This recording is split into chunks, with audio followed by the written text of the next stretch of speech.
marijuana wherever we want, whenever we want, and we're going to get it whether it's illegal or legal. Same thing with psychedelics. It's amazing to me to see the medical profession pumping for the legalization of psychedelics, because for all these years they've been dead set against people getting high on psychedelics.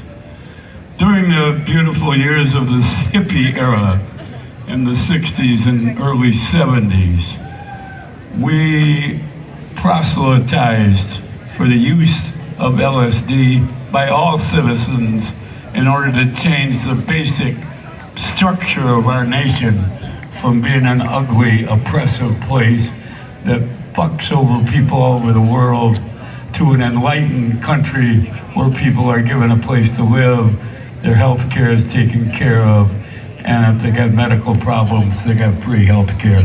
That's what we're looking for. That's what expanded consciousness is about.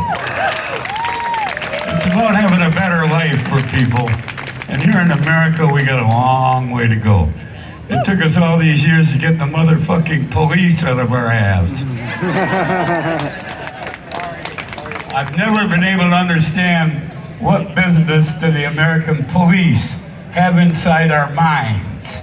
We didn't hire them for that. We hired them to stop criminals, to stop people from killing each other, from stopping taking your stuff, not to stop you getting high.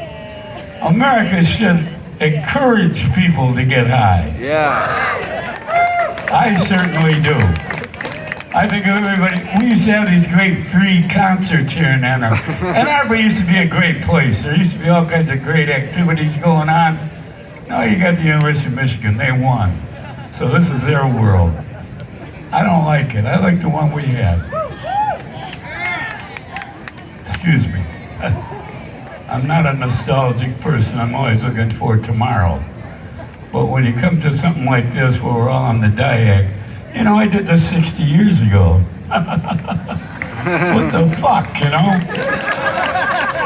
How long do we have to put up with this horse shit? That's what I want to know. When are they going to get the police off our backs here in America? When are the police going to, you know, and they got a candidate for governor in Michigan, a Republican that is a fascist. And she wants to spend $1 billion more on police in Michigan.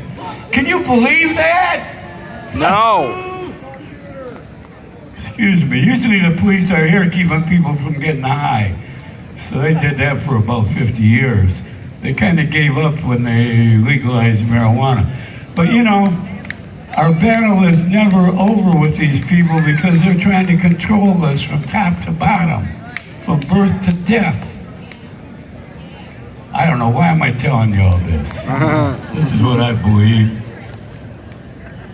My life has been shaped by the experience I had with peyote in October of 1963. It's almost 60 years ago. My life was reshaped at that moment, and I've followed the lessons that I learned on peyote ever since. My activism, my work as a poet, a broadcaster, all the things I do. I put on the Ann Arbor Blues and Jazz Festival here in Ann Arbor, the greatest event they've ever had, for example.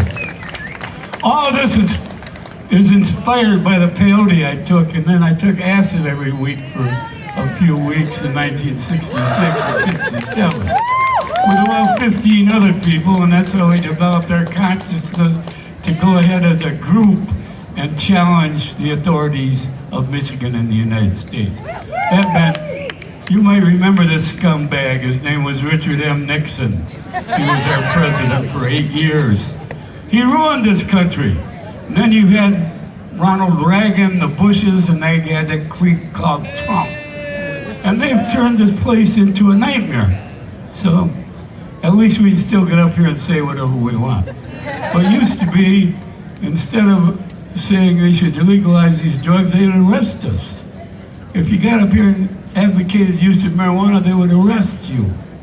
So at least these things have gotten better. It's because of you, because of all of us who oppose these people.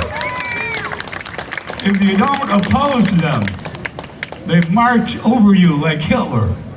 The German people loved Hitler. They gave him everything, and consequently he tried to take over the world. Well, that's the way these people are. So, excuse me. That's enough for me. Legalize drugs. Thank you very much.